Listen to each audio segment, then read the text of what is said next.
think something that's really impressed me about the Elf Fantasy Fair is, one, it's outside. Often these are indoors, they're in convention centres where you don't see the sun or you don't see nature. This is in a beautiful setting. There's a castle and there are trees everywhere.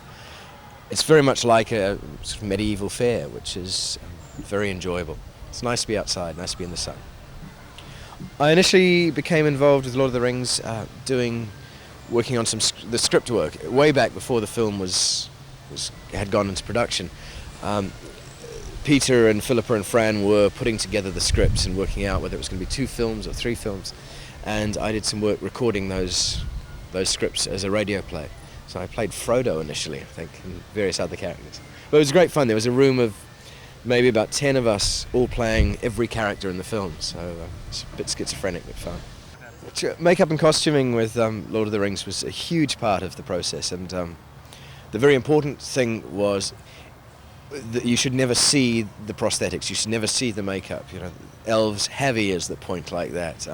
Uruk-hai are as ugly as they look. It should never look like a mask, and I think that was achieved beautifully.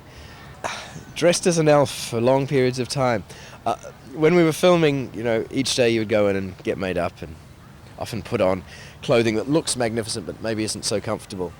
Elven armour is not that comfortable to wear for long periods of time. It's not particularly protective either if you get an axe in the back. The most uncomfortable thing about the costume was, especially the armour, was it had at the back there was sort of plates, metal armour pieces, and the only way you could, once you had it on, you could sit comfortably was on the edge of a desk or a box about this high. So you would just have to sit like that, and that would be about the most comfortable you could be without taking your costume off. So not recommended for taking to the disco.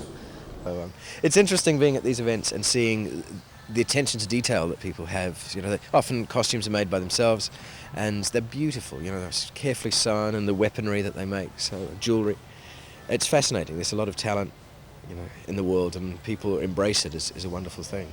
Elves, are by nature 6 foot something. I'm not quite 6 foot, so there was a lot of cheating that went on, of standing on tiptoes or on boxes, or best still, the other actors just dropping down a little bit. So I've realised that people who are fond of the Lord of the Rings films tend to be quite smart and know their books and know Tolkien very, very well. So it's always a challenge to, there are a lot of questions that are asked that I find myself totally out of my depth. So it's a case of pretending you know what to say, but it's an education for me as much as anything else.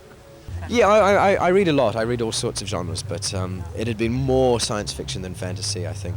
So people like Ian Banks, who I'm very fond of. But, Clive Barker, who's also at the Elf Fantasy Fair.